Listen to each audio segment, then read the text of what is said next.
Once upon a time, in the magical land of Equestria, a show was created called My Little Pony Friendship is Magic, and they created a fandom unlike any other fandom in existence. They called themselves the Bronies, and I love this show, and I love this fandom.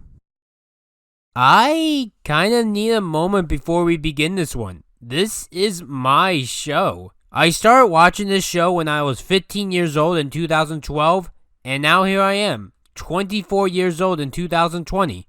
In terms of pretty much any other show in existence, I did take breaks from them due to me losing interest over a certain time period. But for this show, I have pretty much watched it all the way through and never took a break. Sure, 20% of the show already finished, i.e. the first 2 seasons before I joined the show. But hey, I joined in the spring of 2012. What were you expecting? But since then, I never stopped enjoying the show and its fandom, and even some of my other favorite shows of all time that many people enjoy, like me, like The Owl House, SpongeBob, Steven Universe, Infinity Train, and Rick and Morty. I have taken breaks from their shows throughout my life. While Steven Universe is done, I did take an 18-month break between January of 2017 and July of 2018 due to a loss of interest in the show, before I fully resumed in the fall of 2018, and I started Steven Universe in 2015. But let's talk about My Little Pony. I think we should really talk about the fandom first. I'm the furry Joker, and I am not a brony. Ah, those were the days. Thank you, Josh Scorcher, for helping me start the path that I am on today. Well, I guess my first question to ask for this review is, what did Friendship is Magic accomplish? Or maybe a better question to ask is, what didn't Friendship is Magic accomplish? It was the best show ever made, and the worst show ever made. It all depends on who you ask. In terms of divisive shows, there is no show more divisive than Friendship is Magic. Steven Universe, SpongeBob, Family Guy? Nah, those don't even come close. Let me put it like this. Every other show in existence usually has agreed upon episodes. For example, Band Geeks is an episode that everyone loves. No one really hates it. And everyone hates Pet Sitter Pat. No one really loves it. For My Little Pony Friendship is Magic, every episode of the show is divisive. You'll always hear Brody say, I love this episode, or I hate this episode. Always 50-50. And it even got more true when the post-Starlight Glimmer era started. For fast context, I divide the show into 2 different eras. The pre-Starlight Glimmer era, which is 2010 to 2014, or seasons 1 through 4, because it was all the years before Starlight Glimmer even existed. And then the post-Starlight Glimmer era, which is 2015 to 2019, or seasons 5 through 9. Or even right now, if you want, despite the show no longer making any new episodes. No, I don't count the comics at all in this case. 2012 was a different time for me. I felt lost, and really had no friends, until I found this show. And I ended up making friends in my own high school from that. Over the years, I have lost friends, but I have made plenty of new ones. And for a show about what? Equine color horses? Yeah. And over the past 8 years, I have been so caught up in the fandom's culture. The fandom is a very big double-edged sword. On one hand, we got millions of people willing to help out others. Thousands of brony charities to help save lives of people of all ages. The fandom is very diverse. It's not just all whites or all men or all of a singular culture. All races are involved in this wonderful fandom. LGBT representation has always been welcoming here, even before it was legalized. And this fandom helped me realize that I'm a woman and not a man on the inside. Creativity from this fandom never seems to stop. It's been 1 full year now without any new episodes. And yet, every month, even during lockdowns and no conventions, we still get new content every month. Actually, we get new content every single day. We still have the monthly top 10 videos every single month. Streaming services and brand new technology like better internet have allowed us to view the episodes anytime that we want, allowing us to have many reaction videos and such, and reviews. There are still plenty of fan artists all around. You could search on any art website and probably find about 100 new drawings based off of MLP per day. That's how big this fandom is. I mean, when you have over 12 million people in your fandom, it's bound to happen. And meeting these bronies in person at BronyCons were just the best. I've been to them for the past 5 years. I met dozens upon dozens of famous bronies. AC Racebest, Josh Scorcher, Silverquill, Dr. Wolf, Saberspark. I love Kim Possible a lot, Miss Anthropone, Little Shy, Ink Rose, Viva Amatoonling, Animated James, Flufflepuff, Black Griffin, Shadowstreak, and many more. I even met several celebrities from the show like Tara Strong, Andrea Libman, Rebecca Shorchette, Ingrid Nielsen, M.A. Larson, Kathy Wesluck, Peter New, Tabitha St. Germain, and my personal favorite person, Kelly Sheridan. I even got a job in the realm of bronies. While the mysterious Mr. Enter doesn't really do brony videos anymore, he is famous in the realm of the cartoon community and has been an honor editing for him. Of course, every single amazing fandom has a double-edged sword, as mentioned earlier, and no fandom is 100% perfect. The fandom unfortunately has to deal with pedophiles. People think that if you're watching a cartoon for little girls, it means that you're sexually attracted to little girls. This is what the general public thinks that don't watch the show.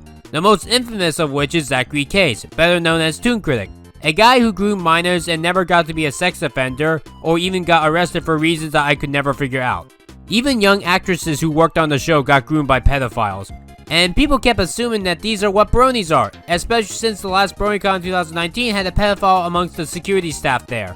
Over 99% of bronies, however, and thankfully shun pedophiles and state that they deserve life in prison or death. We do not welcome pedophiles into our fandom and never will. Then there was the other infamous thing that the fandom unfortunately had to deal with: politics. The brony fandom, especially in the post-Starlight Glimmer era, felt very political.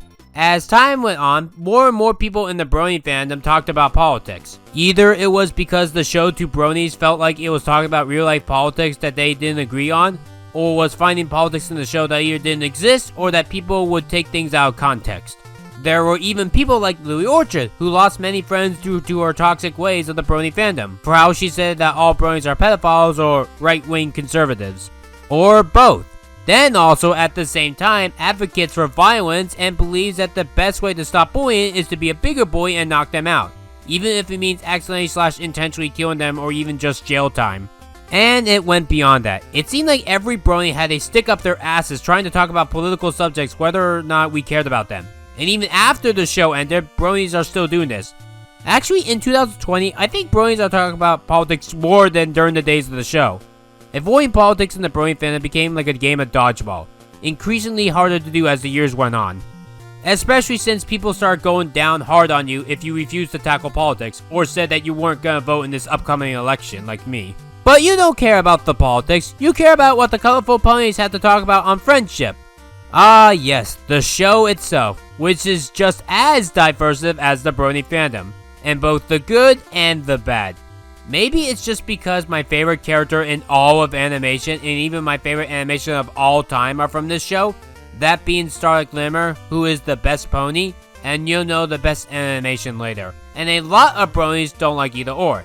And my least favorite father of all time in animation comes from here. The bridge is very vast, bronies.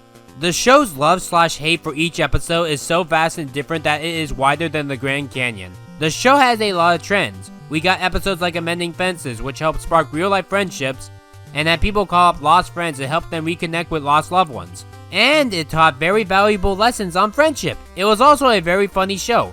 The most notable funny character was Discord, who was a Draconiquist, and voiced by John Delancey. The show also did very great amounts of lore, especially in the post-Starlight Glimmer era, where watching episodes had a point connecting to each other, and we got more wonderful backstories. Of course, this does mean that the show did have trends that probably should have been avoided and never even attempted. So many Spike torture porns. Half of the time for the whole show, it seemed like Spike's only point for existence was for the world to shit on him. Like, it was a goal once per season for Spike to get shitted on. Oftentimes, he would just be brought randomly into an episode just to get shitted on.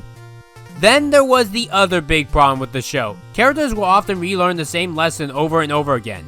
This wasn't something like SpongeBob having an episode be a copy-paste plot of a previous episode. MLP episodes, you were supposed to memorize the lesson, not have a character learn the same message twice or more. It's once and done. And yet we have several episodes and several characters relearning the same messages. Sometimes new characters will be introduced but not really fully developed or explored upon. There was a lot of world building stuff that didn't really make sense. Many characters should have gotten backstories that never did, and left a lot of plot holes throughout the whole series. Every episode, while they were all divisive in the past, in the post-Starlight Glimmer era, it seems like it became, if you don't 100% agree with all my opinions for these episodes, we will no longer be friends! While Friendship is Magic wasn't the only victim of this, I do wish that it wouldn't have been such a big victim. I blame 2015 and honestly even 2020 for how much the world has built echo chambers for all of us. But you're not here to talk about the depressing part of bronies or how 2020 is the worst year ever in human history. You're here for the colorful horses that are precisely 10 years old today. A full decade. Sunday, October 10th, 2010, the journey began. And now, here it is, Saturday, October 10th, 2020, one full decade later. Alright, I want to start this list, but before we do, we might as well explain the rules. I'm only going to be reviewing the actual episodes of the show, all 222 episodes, or 221 if you don't count the MLP holiday special, which I won't be counting for this list. I'm also not reviewing any of the 2 MLP movies, i.e. the one for 2017 and the sequel with 2019 Rainbow Road Trip. This also means that I won't review any fan animation like Double Rainboom, Snowdrop, Buttons Adventure, and you get my point. Only canon material, not fanon or fanfiction. I'm also not reviewing anything Equestria Girls because I don't count that as canon and that honestly doesn't interest me. I like the horses more than the humans. Also, the comics don't count either because they're not canon or that season 10 doesn't interest me. I only care for the animation ones. Also, no MLP shorts that came out in 2018, 2019, or those 5 extra 2020 episodes that were linked for the finale, i.e. the clip show. And as a final rule, I can tie any episode I want for the MLP list. All 2 parts are tied either way for themselves, and when I tie regular episodes, the 2+ episodes tied in question must be related to each other, in terms of story and structure and quality, of course. Alright, let's take a trip down memory lane. This is every My Little Pony episode, worst to best, spread out through 10 Right Animation reviews, being 61 through 70. Let's have some fun. Elements of Harmony. I know I've heard of those before, but where?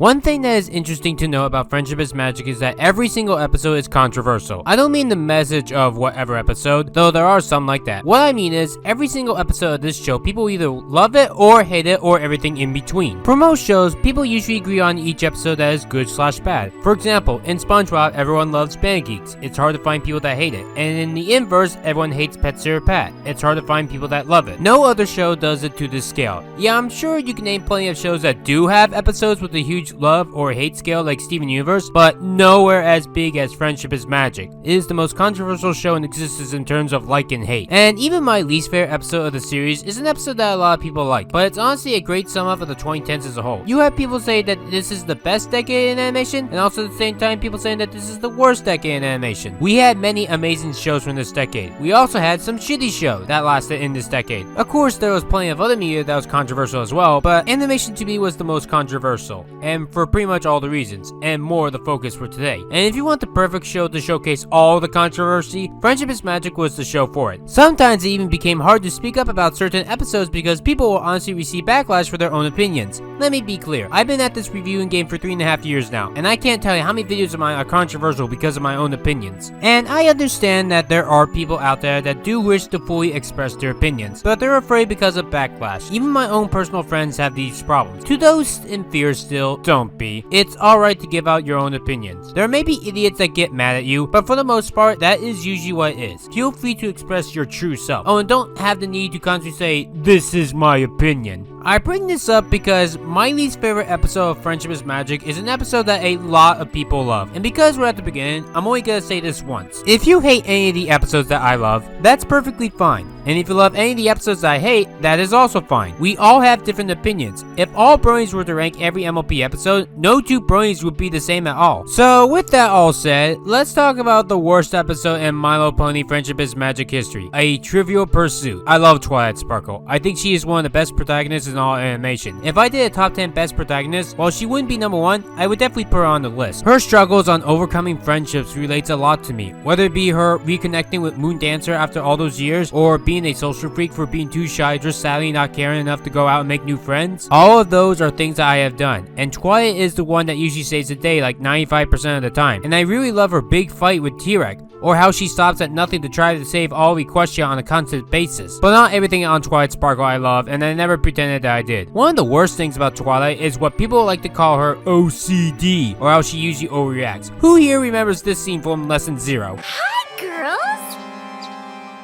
Oh, hi, Twilight. How's it going? Great. Just great.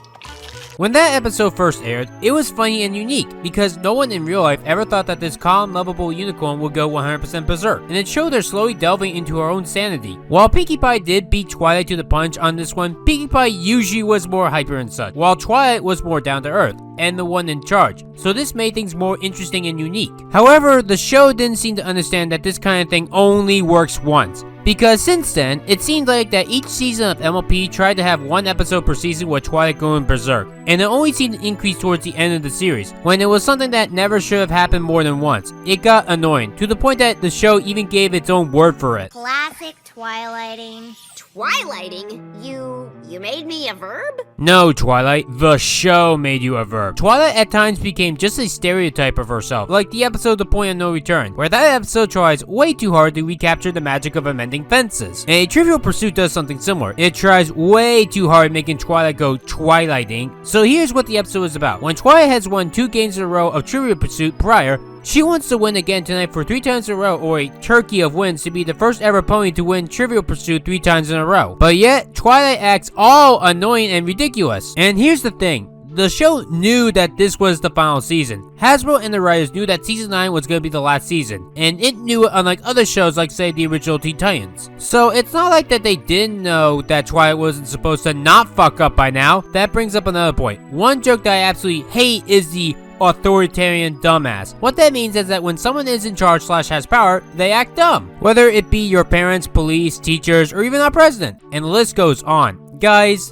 don't have people in charge be complete dumbasses. It doesn't make you look good. And Twilight here is the Princess of Friendship. Not only that, but she's going to be taken over as the Princess of Equestria, taking on both of the jobs of Celestia and Luna. And while that is all admirable and hardworking, would you want the pony in charge of everything that you do be this incompetent? No. You don't, do you? This is why in the real world, we don't hire incompetent people with no experience, because they would be bad at whatever task you assign. It would be one thing if Twilight trying to win this game was, I don't know, trying to save a friend from a blackmail game, like if she doesn't win, they die. Or hell, even if winning the game meant winning a lot of money or even some special toy or something. No! All this game does, if you win, is clothing rights. Nothing is at stake. And because nothing is at stake, it makes you not invested in Twilight's struggles or wanting to win. That's why most of the time, whenever we see Twilight do something like this, it's usually on a grander scale. Like her going against a villain that could destroy all of Equestria or time. It's not usually just some kind of board game. Like a Trivial Pursuit feels like it's supposed to be some kind of stupid parody. But Twilight is acting like it's a villain that is super evil, where if she does not win the game, all chaos will be loose. But no, the real reason why I put this as the worst episode of the show is how Twilight treats one of her best friends, Pinkie Pie. And I honestly have a hard time calling them friends in this episode. All Pinkie Pie wants to do is have fun, and she is smart and competent in this very episode. But Twilight does not agree at all and thinks that Pinkie Pie is a moron. Why? Because Pinkie Pie at the very beginning accidentally gets one question wrong. Take a look for yourself. The answer is no pony, because every pony ends up loving the holiday with singing, festive cake. It seems like that make me think that Twilight gives so little of a shit on Pinkie, and this is even the only episode that has Twilight like that, but more on those later on this list. Not that Twilight is good anywhere else in this episode, there's more problems with her, like her knowing every single stat on her friends. Wait, what? I've charted every potential teammate's strengths and weaknesses. No one in existence does shit like that, unless they're a stalker, which, yeah, Twilight kinda acts like one in this episode, especially when she reads the rules, like the one where Cranky falls asleep and Twilight gets him disqualified. Also, why do the rules have point numbers and letters like 57.6? And according to Rule 57.6, a disqualification. Rule 13.2, no help from pets. 20.16b. It makes no sense why they all just aren't 100% full numbers. And also, some of the rules broken get you disqualified, but others only make you lose a point or two. Nothing about this episode is consistent, and if anything can make you fail at writing, it's a failure of consistency. Not all of this episode is bad. I do love when Rainbow Dash yells at both AJ and Granny and saying that the contest is rigged with the category on apples. Next category is apples. Rigged! But that's like the only real joke that I could find amongst all the other annoying and confusing jokes. Speaking of confusing, Pinkie Pie, the party pony, one who is heavily into everything parties, flat out admits that this is her first time ever playing Trivial Pursuit. And there's no hint of irony or even trying to sound like a joke when she says it. And I'm super duper excited for this game because it'll be my first first time ever playing it and I get to play it with you. Like, why has Pinkie Pie the Party Pony never played this game? That makes no sense. It makes as much sense as these stupid Twilight faces throughout the episode. Personally, I do love funny faces and animation. However, I only really do when the writing surrounding it is actually good, like in the cutie map. But when the writing is shit and the episode isn't about faces, the faces feel like a distraction. It's like keys being jingled in front of your face for a quick attempt on LOL random funniness. Also, Spike has never played Trivial Pursuit either, and why he doesn't join is beyond me. Well, maybe he doesn't want to when Twilight throws him outside. Can you look outside? You'll notice that Spike ain't happy one bit. This episode is Twilight's biggest character assassination moment. The episode goes out of its way to make me hate Twilight as much as possible. And then there's this. Starlight used to do it, but now I can't even say the word trivia around her. What does that even mean? Did Starlight do something bad? Did somebody else do something bad? They don't establish what this goalkeeping joke is. It's like the writers had a bunch of cliff notes on insert joke here later, but they never did the insert joke in. Or if they only half inserted the joke and were still missing the other half that would complete the joke and make it funny. Almost as lost as Twilight incessantly taking the bell away from Pinkie Pie when Pinkie knew the answers to a lot of questions. But Twilight refused to let her participate because of Pinkie Pie's one wrong answer at the beginning. Let me show you this clip out of context. Now, does that clip make you care for Twilight? No, not really. If anything, it should make you hate Twilight. She even bitch slaps Pinkie Pie 10 seconds prior. Believe it or not, that was the part right there that made me declare this the worst episode of the whole series. And Twilight just has no confidence with Pinkie. Even after Pinkie Pie tells Twilight that she grew up on a rock farm, all Twilight does is get more scared, even though that sticks and stones are the category. And then Twilight goes out of her way to disqualify Pinkie Pie for Twilight's own selfish personal gain. That is irredeemable. It's things like this that make me hate this episode more than, say, Secrets and Pies. Rainbow Dash was awful in that episode for lying to Pinkie Pie for years on her pies, but in Rainbow Dash's defense, at least she actually wanted to help Pinkie Pie, and Rainbow was willing to fix her own mistake. And same with Starlight in Road to Friendship. The wagon trade was bad, but Starlight at least came to her own conclusion that she was in the wrong and went out of her way to fix her own mistake. And yet, I love the Road to Friendship episode, by the way. Twilight only realizes that she's in the wrong when she is spoon-fed the information. We didn't need Sunburst to have to do the same thing to prove a point. This is something that the Princess of Friendship should already know. And, you know, the future ruler of Equestria. And the worst part is that this actually could have been an interesting arc for the season. Have Twilight and Pinkie split up for a couple episodes, like 2 or 3. So that way Pinkie Pie could think about Twilight's terrible behavior and whether or not she still wants to be friends with Twilight. It would have been an interesting arc. And yeah, that's a problem I do have with season 9 as a whole. It seemed to lack an arc in the middle of the season. Like for seasons 1 through 8, every season always had some kind of arc throughout the season. Whether it be Twilight writing letters to Celestia, the map, origins on Equestria, or the school. Whether they were good or bad, there were at least arcs. Because this was the last season of the show, I assume Hasbro didn't want to do any true arcs beyond previous villains coming together more powerful than ever for revenge, which is only the season premiere and finale and 2 additional episodes throughout the season. Unfortunately, that still leaves about 20 episodes that you guys have to fill in, and it was pretty clear to me that Hasbro didn't really have any epic ideas towards the end. I mean, not every episode of season 9 was bad. A lot of episodes in my top 50 favorites come from this season, and one episode in my top 10 favorites is in this season. But it's clear to me that this season's motto was the status quo is God. The show was no longer allowed to change the formula because the series finale was set, and any change prior would ruin the series finale that Hasbro wanted. And that's my theory why Pinkie Pie forgives Twilight so instantly, because of the rules of the show. And because of that, it makes it seem like you should forgive abusers when they show no signs of improving. This is a terrible message. One of the worst that you could teach. If this episode aired in season 1 or 2, I would still hate it, but I probably wouldn't consider it the worst of the show since the characters were still learning. But no, it being the final season when they should know better is why this is the worst of the whole series. Oh, and not helping is that we don't ever get to see who even wins the stupid game at the end, making the episode 100% pointless. What a fucking waste of time this garbage episode.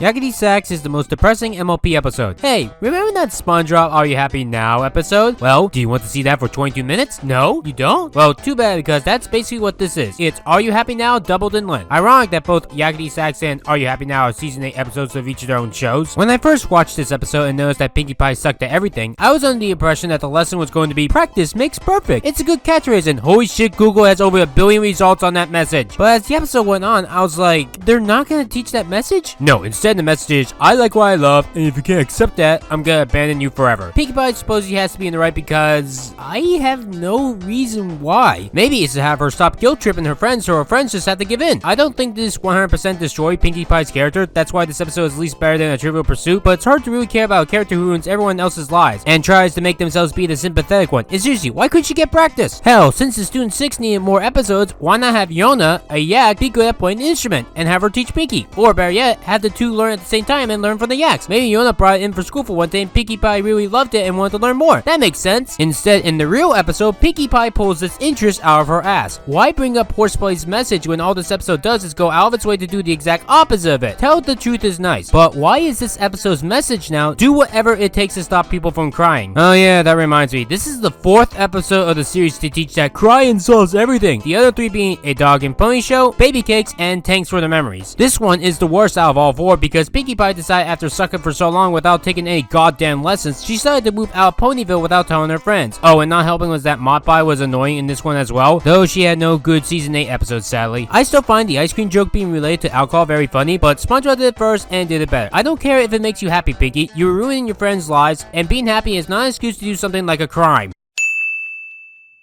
Friendship is Magic is like any other show that has trends, both good and bad trends. Trends are usually when a show reuses similar plot devices or characters act the same. They can be very good with these, or very bad. And when they are bad, they are usually referred to as cliches. SpongeBob has both. A good trend is whenever they use Bubble Bass in later episodes because he's just funny and I love how he bounces off SpongeBob and Patrick. A bad one is when Squidward becomes a target for torment, often referred to as Squidward torture porns, or Patrick being a prick. Those are bad trends or cliches. And you could pretty much name a lot of other shows that do that. Steven Universe, Gravity Falls, Gumball, DuckTales, Samurai Jack, you name it. Friendship is Magic has had a lot of good trends. It's why I really love the show. Whenever it was a Starlight Glimmer focused episode for the most part, I really was having a good time. Anytime that Discord had an episode focused on him and he got to do his crazy things was just a riot blast of laughter. Every season premiere and finale of the show was epic and it seemed to be where the show put most of its effort in. The show improved its animation over time, and we got some of the best fighting scenes in all of animation in this show. Of course, Friendship is Magic at the same time also had some very bad trends. It's a double-edged sword that you discover the more that you watch a certain product. We had a lot of episodes where characters relearned the same messages when they should have not needed to learn the message twice or more, but only once. And they often would introduce set pieces like the map and not reuse them as well, or not explain often how their own world works. But the worst trend of the show by far is the Spike abuse, to the point that it's a running gag throughout the whole show. And you might be asking yourself, isn't Spike a child? Why yes, he is. Why this show thought that child abuse of all things as a running gag was fun is something beyond my comprehension. Not to mention that Spike is a different race/species and a different gender, so that makes it even more uncomfortable. It was an awful trend. While other trends died out, both good/bad, like the map or letters to Celestia, it seemed like once a season we had an episode dedicated to Spike getting abused in some sort of way, whether it be physically or mentally. Sometimes both, and the only 2 seasons of the show that don't have Spike being abused are Season 6 and Season 9.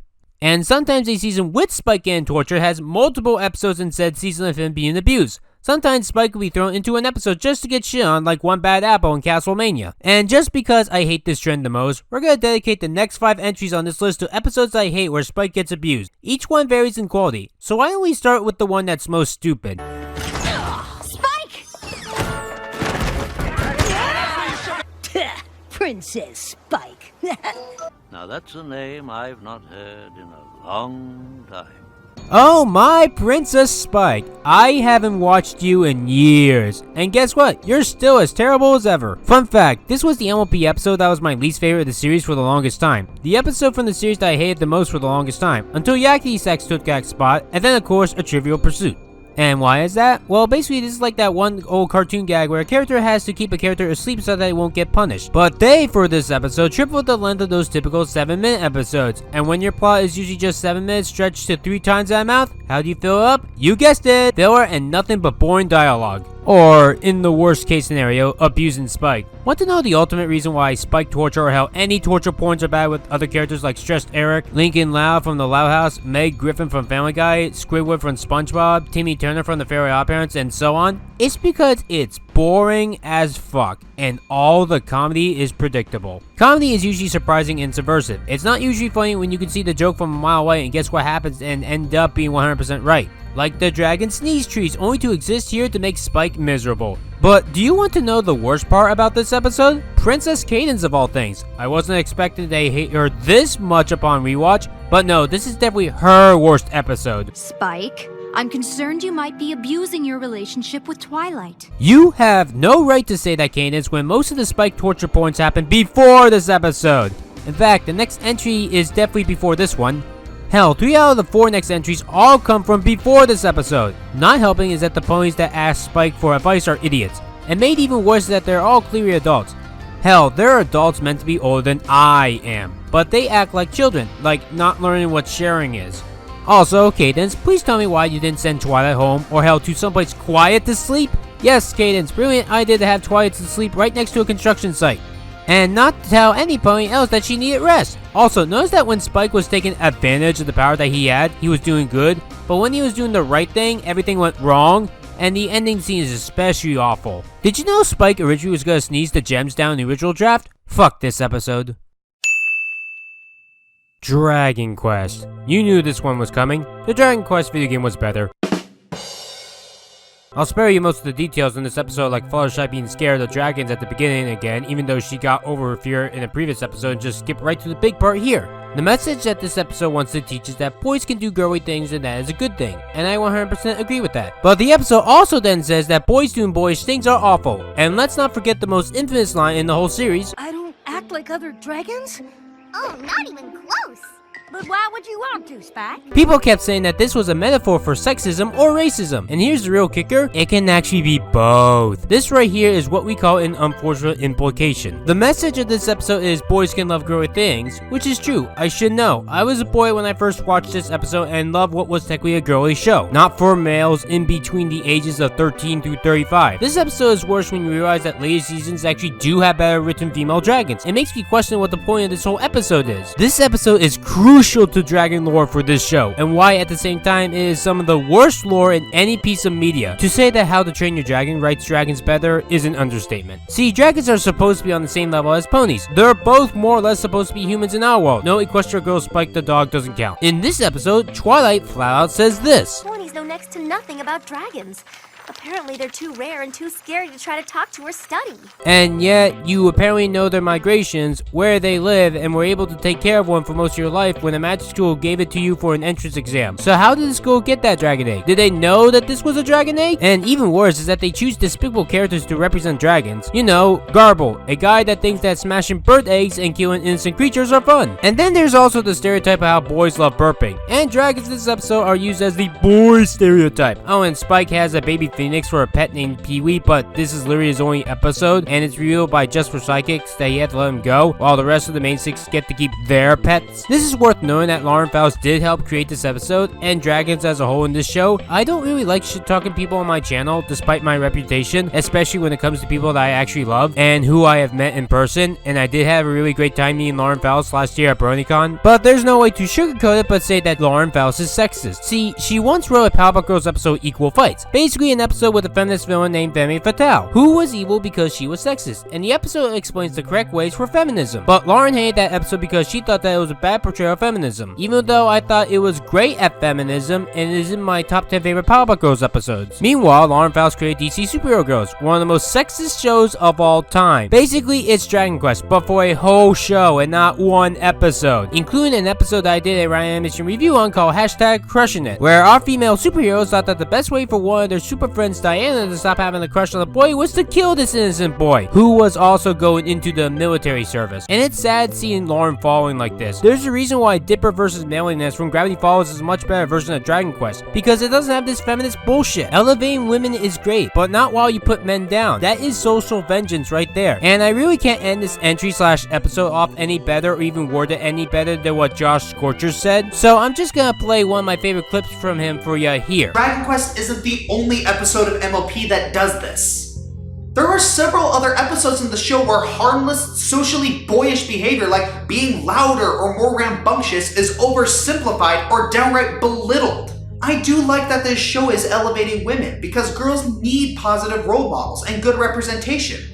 However, I disagree with the practice of elevating women by putting men down. That's not social justice. That's social vengeance. Fuck this episode. Holy fuck! I'm not your father! I forgot how bad this one was. Alright, there's way too much shit to say on this one, so I want to get through this one as fast as possible. So this dragon named Sludge comes to Ponyville to tell Spike that he is his father. But by the end of the episode, it's revealed that Sludge lied the whole time. Spike? I'm your father. Nah! And all the while, Sludge abuses a child. This whole episode is child abuse, and it's made worse on rewatch when you realize that Sludge is not Spike's real dad. And it's implied that Sludge gets a bath from Spike. Would you ask a child in real life that you didn't know to scrub you down naked in the bathtub? No! That's disgusting and illegal! Spike, the bath isn't gonna fill itself, son. Be right there, Dad. Oh, and that's another thing that pisses me off. Sludge actually commits the crime of impersonation, and he gets off scot-free, and there's no explanation why. Especially since the episode after this, they send a child to hell. If Cozy Glow can get punished, why can't Sludge? Sludge is the worst character in all of Friendship is Magic. I thought that Grubber or Diamond Tiara or Mudbriar would have been the worst, but no! All Sludge does is make me angry. He's not even a so bad it's good character, or a character to love to hate like Melvin from Captain Underpants. No, Sludge is more like Mother Gothel, the worst Disney character ever. They're both manipulative assholes that are fake parents that remind me of way too much of my own parents. Even when they get in pain, it's not enough. Only death is good for them. Since Mother Gothel ain't here, let's focus on Sludge. You know Princess Molestia, that awful brony fanfic character that is a pedophile? Well, I'd rather deal with her than Sludge. Especially since Princess Molestia usually is implied to be more like Herbert the Pervert and always fails at having sex with kids. Meanwhile, Sludge, well, he doesn't fuck Spike, but he does have himself get naked while Spike bathes him naked. Go ahead and rape Sludge, Princess Molestia. I won't care. He deserves it. Oh, by the way, the song sucks. Sure, this place is grandiose, but to a dragon, it's just gross. Well, at least Sludge realizes that Starlight is better than Twilight, but more importantly, this song sounds dry and uninteresting. I keep forgetting what Sludge is singing about beyond I'm taking advantage of a child. And why didn't Starlight help out in this episode? She could have done a lot to help out Spike and set him straight from Sludge, and instead she's demoted to being Cleveland. No, no, no, no, no, no! And you think with Josh Haber writing this episode, whose favorite character is Starlight Glimmer, you think she would have had a role in this episode beyond a stupid joke. Oh, that reminds me, the jokes. I would say that they're unfunny, but it feels more like they're out of place. Like, they're only inserted in because it's a kid's show. Twilight at the beginning was telling Spike that it must not be easy to grow up without a family. That actually is a heartfelt moment, but instead it turns out that Spike was listening and was making a pill and he was perfectly fine, even though he was shown to be sad in the past scene. Oh, and there's 3 montages in the episode because it feels like it was supposed to be a 7-minute episode stretched out to 22 minutes. But the worst part about this episode is when Spike tells Twilight off. Maybe you just don't like that I have a real parent now.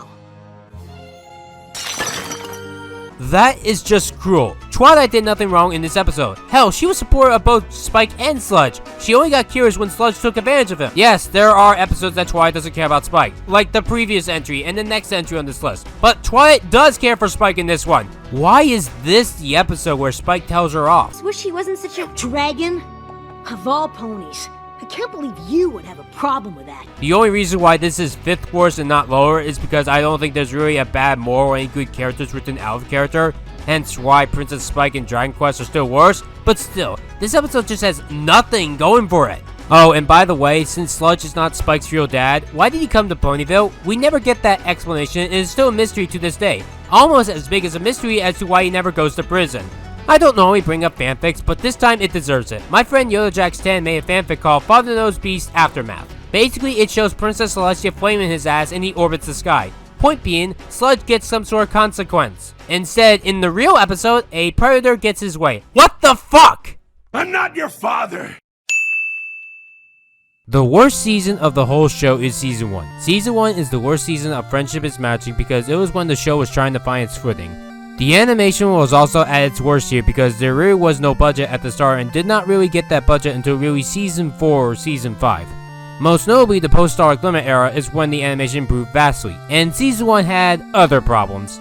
The characters all acted like finalized versions of themselves. I get that it's the first season, but even going back, it's hard to take any of them seriously. They also at times acted like children, and these were adult characters that would probably be as old as I am today, but all had the maturity levels of 5-year-olds. Sure, that's the target audience, but that doesn't mean that adult characters in universe need to act like little children. It's hard to care for Twilight at times when a grown-ass woman like her doesn't even bother trying to ask if this woman is the woman that she was trying to find, like in Games Pony Display. Yeah, a season 3 episode, but the point still stands. More season 1 episodes mentioned later. Other shows do have worse first seasons that are otherwise amazing, like Steven Universe, The Legend of Korra, BoJack Horseman, and even Little Witch Academia. And it's clear to me that not every single story element was thought out well enough when they planned it in the writing phase for Friendship is Magic's first season. This is why Winter Wrap-Up only had 1 episode.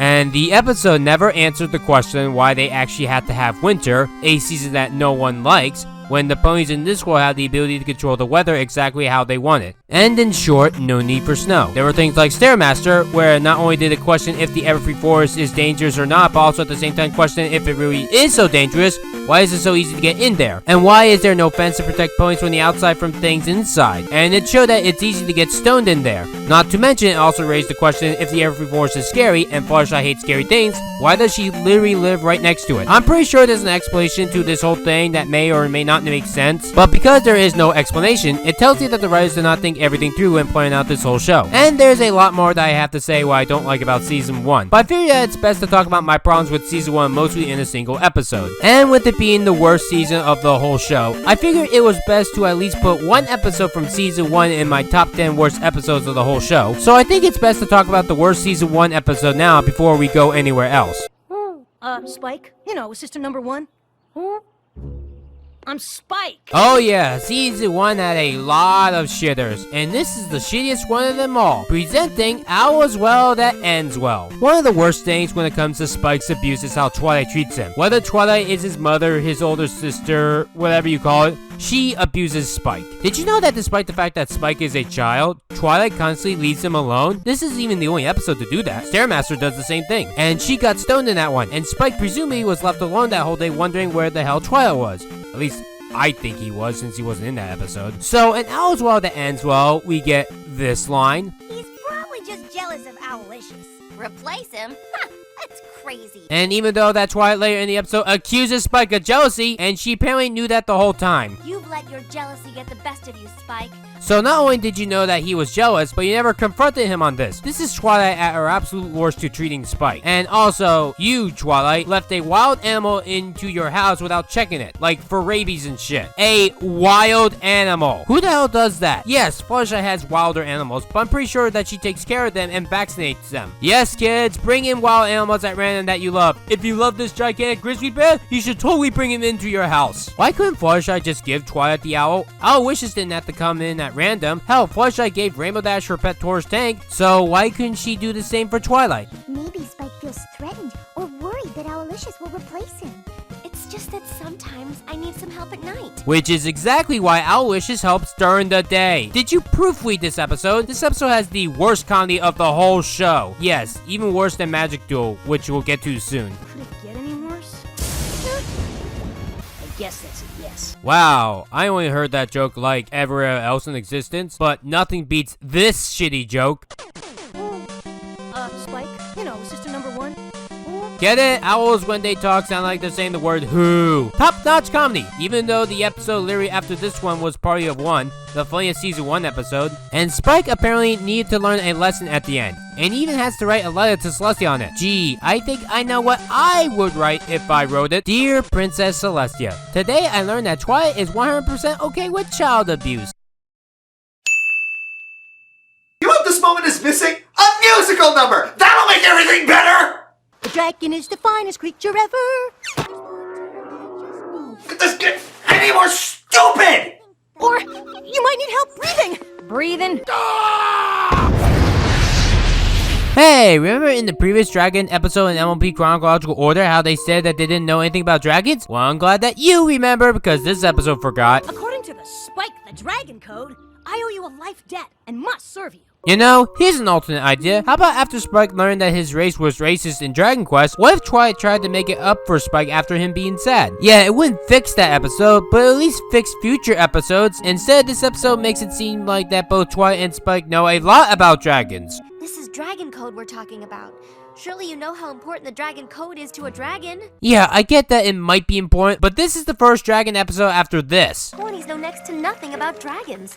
Apparently they're too rare and too scary to try to talk to or study. These two things are contradictory to each other. And before you tell me, oh, but Rebecca, simply put, they learned all about that in Dragon Quest. Wrong. We saw every single second that Spike was with the dragon. And not once are dragon codes mentioned. Not to mention, to make Spike at your service even more annoying is that this is literally the only episode that ever mentions dragon code. Remember how in Gauntlet of Fire, how Emperor saved Spike's life? Why is dragon code not mentioned there? Friendship is Magic isn't a show like SpongeBob where with something established in one episode, it can be forgotten by the next episode. Friendship is Magic is a show that rewards people that pay attention and care about continuity. While it's nowhere near as story-driven as Avatar, especially in the pre-Star Glimmer era, the show does have episodes that are linked together and are remembered. Oh, but do you want to know why this is the 7th worst episode of the show? The comedy. Dragon is the finest creature ever. Why yes, off-key singing. Why do people enjoy shit like that? Luckily, it's short. Or you might need help breathing. And DVR has new fairs to explore now. Hell, who am I kidding? They probably did this shit before this episode even existed. And not helping with this episode is that Spike is incompetent. It's easily the worst part about this episode. It's a Spike torture porn because the writers treat Spike like the biggest idiot ever. I mean, why else that they show that the only thing that Spike enjoys is... Smell my dirty feet. Yeah, that. That is just minimalistic of character development, which wouldn't have to be a problem if Spike was explored more. And I know who Spike is. This episode is not Spike. He has real interests like hoofball, dating, rarity. Explore those things. In the previous Spike episode, by the way, it was shown that Spike was a very good baker where he made those cookies. In this episode, he fucks up pies, which is hard to watch in the post-COVID world. I'm helping Applejack make some pies. Oh, in Spike, they were easier to find eggs over there. The only reason why this isn't any worse and the best of the 5 Spike torture porns in a row is that at least Spike doesn't get truly abused, just partially. There's no real yelling at him, just more on the lines of child endangerment. Oh, and Rarity treating Spike like a slave. Oh, and Twilight's OCD is just a giant fuck you. This right here is proof that all the writers think that they have to do is finalize the characters that they are writing for, and apparently that passes off as a joke.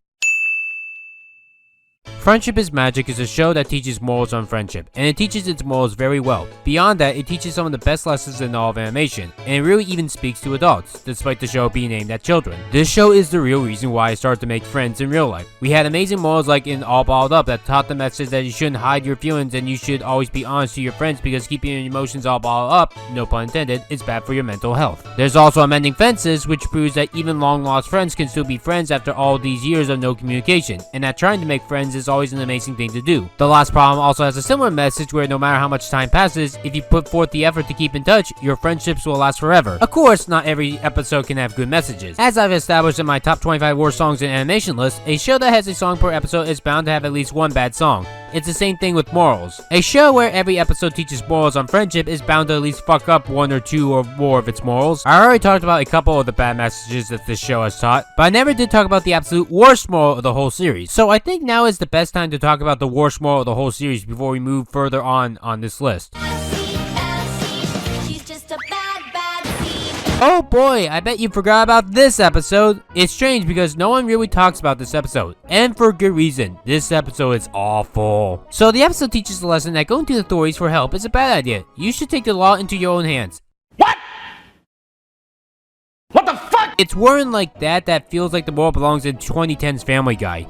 You know, the show that teaches the worst morals in media history, like saying that staying in abusive relationships is a good thing so that you could be a lightning rod for your abuser's benefits.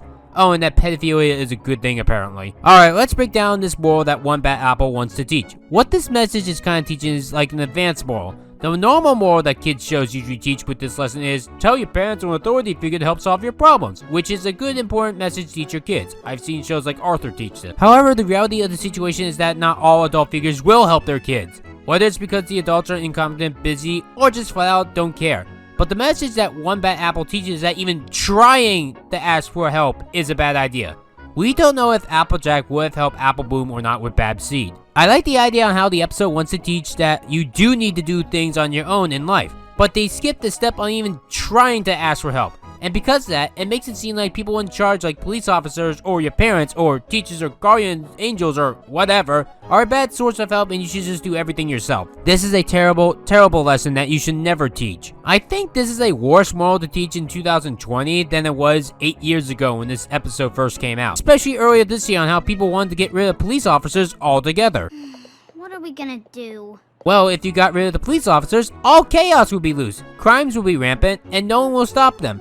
It's harder hearing these messages now in a world where all 50 states of America rioted at their police officers in their own states at the same time for over a month. Babsy is no help either. Basically, she's the Ronnie Ann of Friendship is Magic. Ronnie Ann was a terrible bully character from the Loud House when we bullied Lincoln because she had a crush on him. And Lori taught this message That only ever means one thing. She likes you. And then in Ronnie's second episode, she's still bullying Lincoln, but is having to go on dates because Lori as a whole is an asshole, and a whole convoluted mess that I don't want to go into right now. The point being, Babsy is a bully that has a terrible introduction, and I just can't stand the character. It's hard for me to care for this character because of how much an abusive asshole that she is, and being a blank flank doesn't cut it. Oh, and also this is Diamond Tiara's worst episode. That's because this is the only episode where she promotes assault. In every other bad episode, Diamond Tiara promotes blackmailing and teasing, terrible things, but nowhere near as bad as assault. It's a terrible moral, and not fun at all. And Diamond Tiara doesn't even really get what she deserves. I originally remember watching this episode and thinking that Babsy pushed Diamond Tiara and Silver Spoon into the mud for revenge and how they made Babs into a bully, but no. Diamond Tiara and Silver Spoon just accidentally fall into the mud backing up. Babsy doesn't even touch them. And it's hard for me to care about Babsy when her next episode was Apple Family Reunion, and that episode had nothing to do with her. And that was literally her only other episode, except being mentioned in one other episode. I don't really like mentioning the comics since they don't really interest me and they aren't as good as the show or as funny and they aren't canon. There is this one comic called Mayhem Mysteries that I recommend you read. This comic has Apple Bloom visit Babsy and they get to do an adventure together on stopping the thief. And they even write Trixie really well, and she even helps out in this comic.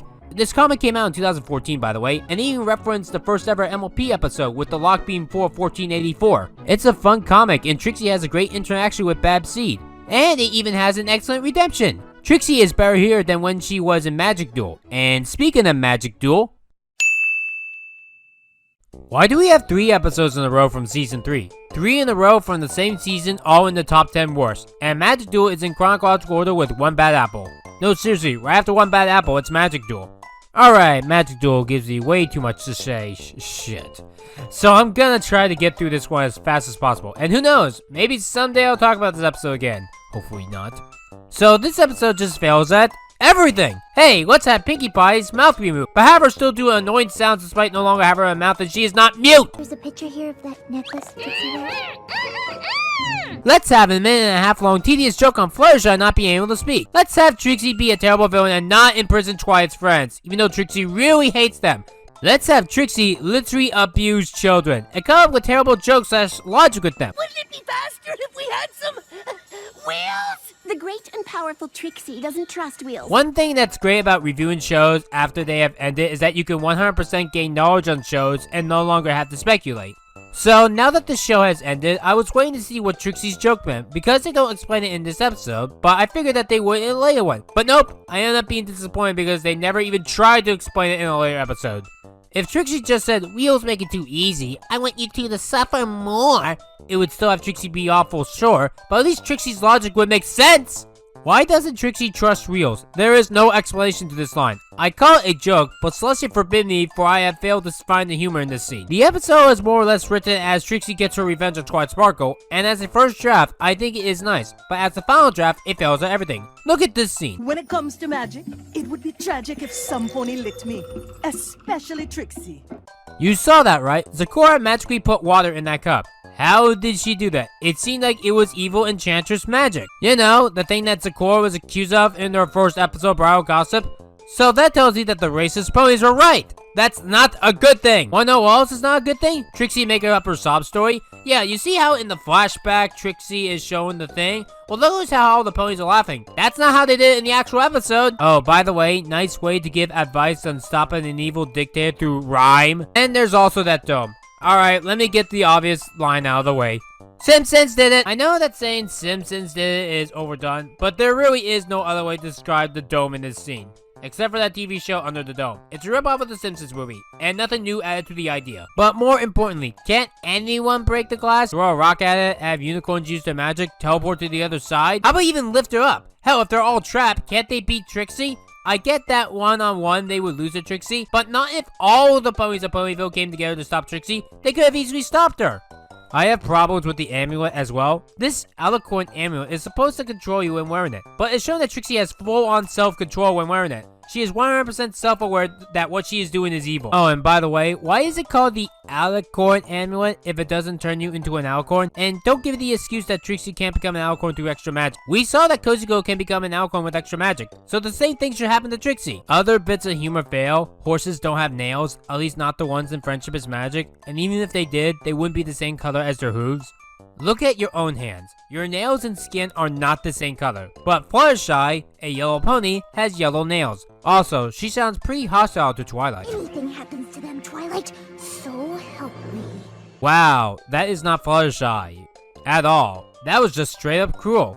And where are the guards, or even police officers? Does Ponyville just not have those? Hell, you think that the Wonderbolts will try to come in and save the day.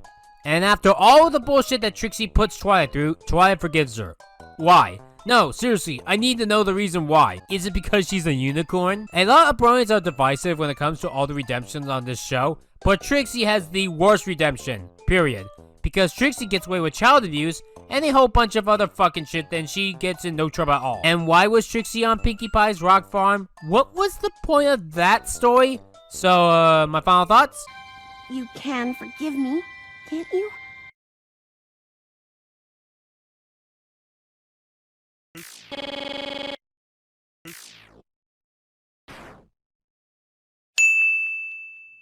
Rainbow Falls has the best title of the whole series because of how apt it is to the episode. Oh, I'm not talking about how the episode has these waterfalls made of rainbows. I'm talking about Rainbow Dash's character. This is Rainbow at her absolute worst, even worse than her lying about pies to Pinkie Pie for years. And this episode has the worst writing of the series. Not the worst episode in general, but the worst story in general. How do they do it? Let's dive right in. So the episode has the worst opening to an episode amongst the entire series. Fluttershy and Bulk Biceps, who was originally named Snowflake but now renamed to Bulk Biceps, or at least that fan animation did. Snowflake! It was Snowflake! Rainbow Dash wants Fluttershy and Bulk Biceps to be in a sporting event. Bulk Biceps I have problems with, but Fluttershy is actually the more concerned one. Okay, does she love crowds or not? Because a couple episodes after this one is Philly Vanilli. An episode where Fluttershy has a problem with crowds and performing in front of them. And yet, here is Fluttershy going to be performing in front of thousands of ponies. The goal of this episode is to compete to be able to participate in the Equestria Games. Alright, let's get the elephant out of the room. Scootaloo in the previous episode, Flight to the Finish, did her best with the rest of the CMC to be able to carry the flag for Ponyville. This is in the same episode that Diamond Tiara made fun of Scootaloo being crippled. Yet you have a Pegasus pony who can't even fly! And yet the episode was about Scootaloo getting past her insecurities and those bullies and learning to deal with herself on how she can't fly. And she is able to have some heartfelt moments, and it's one of my favorite episodes of the whole series. Or rather, it would have been known now that what Scootaloo went through was 100% pointless. And it's up to the three of us to make sure that we qualify at the tryout. I know that I'm harping on just this one point, and it's only the first 2 minutes of the episode, but it honestly just shoots this episode in the foot, or hoof. Man, these horse puns are stupid going back to them in all honesty.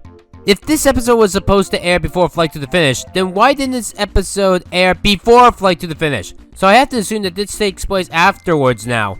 And Bulk Biceps can't fly. It's interesting that Fluttershy can fly better than him. Actually, that makes it worse, in a sense. Because it's been proven that Bulk Biceps has a 10.0 wing power in Hurricane Fluttershy, which is very fast. And he was accepted to the Wonderbolts Academy, while Fluttershy here is a wimp, having the worst wing power in Ponyville. Remember her 0.5 wing power and then only 2.3 wing power? Which was still way below average of every other Pegasi? Why is she flying better than Bulk Biceps in this episode?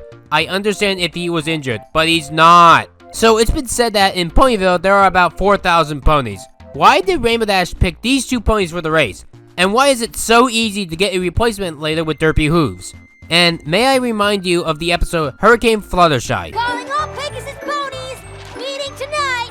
So yeah, those are all Pegasi of Ponyville. And Ponyville is supposed to have an equal amount of Earth ponies, unicorns, and Pegasi. So there's at least 1,000 Pegasi. I'm pretty sure that there were better picks. The air sprinters needed us too. Too bad we can only compete in one event. But you're doing a sprinting run. That's a weird problem, considering that Bulk Biceps seems like he would do better at running. Do you want to know another weird problem with this episode? The production value. I don't normally complain about the production values of this show, because they're not usually that bad or even my main focus. But the music of this episode is reused straight from Wonderbolts Academy. I can understand this if this was actually the location of the Wonderbolts, but it's not. And no, the next episode at this location, Treya, doesn't do this. And as an added bonus to the laziness, the imagery comes straight from Sonic Rainboom. Why are you reusing assets? Speaking of lazy, Pinkie Pie, Applejack, and Rarity have nothing to do with this episode. You could write them out and this episode would be 100% the same. They're nothing but their flannelized selves with Rarity loving dresses and Pinkie Pie annoying me. But do you want to know the second worst part about this episode? The exposition. You scooped Soren out of the sky and brought him down to the ground, and now he's okay. And it's not just Fluttershy that has this shit going on, every character does this. Look, I understand if you were doing this exposition if this was the first season of the show and we didn't know who these characters were yet. After all, Rainbow Dash does explain who her idols are in the very first episode. The Wonderbolts? Yup. The most talented flyers in all of Equestria? That's them. But we already know who the Wonderbolts are, so we don't need this stupid exposition. Actually, on second thought, maybe not with this episode. I said that the exposition was the second worst part about this episode. Do you want to know the worst? Both the Wonderbolts and Rainbow Dash themselves. So after a training montage, Spitfire and Fleetfoot both intentionally kicked Soren out of their group after his injury, and the two never checked up on his injury, so they lied about him not feeling better, and they just want Rainbow Dash to join the Wonderbolts team. Before this episode, the Wonderbolts at Wars were incompetent, ignorant, or idiots. Now they're straight up irresponsible. And this wouldn't be a problem with me except the fact that the Wonderbolts are more or less the military of this universe. And yet they're displayed as incompetent assholes. I understand this bad behavior somewhat. If this was some kind of rival team that just happened to be good but were assholes that had no military backing of anything or importance. You know, kind of like what Wonderbolts Academy did with Lightning Dust, but they don't here. You could at least done that idea with the Griffins. Yeah, here's another weird criticism that no one really brings up except for observation. Why are there Griffins here that most ponies usually hate? It was established that in the Lost Treasure of Griffin Zone that Griffins hate pretty much everything, including teamwork. And yet, not only do Griffins compete in this episode, but they also qualify at the end. Oh, and by the way, Rainbow Dash instantly accepts being into the Wonderbolts gang. Why do you like the Wonderbolts again, Rainbow Dash? This isn't the only episode with this problem, but we'll talk about them later on in this list when we get to them. Rainbow Falls is already going on way longer than I thought it would have. I don't want to have to extend this if I don't have to. So you know how in the second part of the first episode of the series how Rainbow Dash chose her friends over the fake Wonderbolts?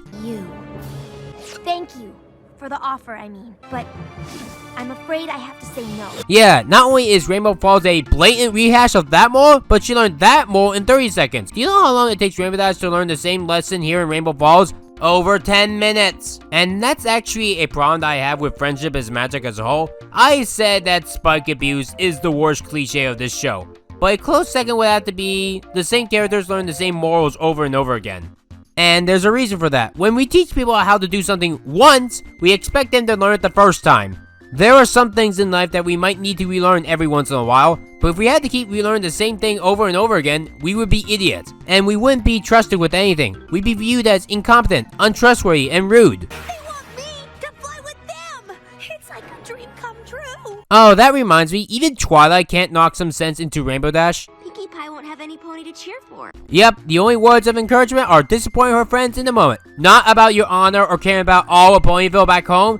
Something that you, Rainbow Dash, kept reminding Bulk, Biceps, and Fluttershy about in this episode. And when Rainbow Dash can't 100% decide which team to go on, do you know what she does? Fakes being injured. No, that is not how you solve your own problems. There is no third option to solving your guilt. Oh, and not helping is that they decide that this of all episodes to bring back the fan favorite Derpy Hoos after those soccer moms tried to get rid of this disabled character. We even have a replacement. Maybe the soccer moms are why we never get to see Scootaloo's family, but more on that entry later. Why is this the episode to bring back Derpy? Is it so that I can't hate this episode? Yes, I love Derpy Hoots, but she's not enough to save this episode. Hell, she has no effect on my enjoyment of this episode, which is none, by the way.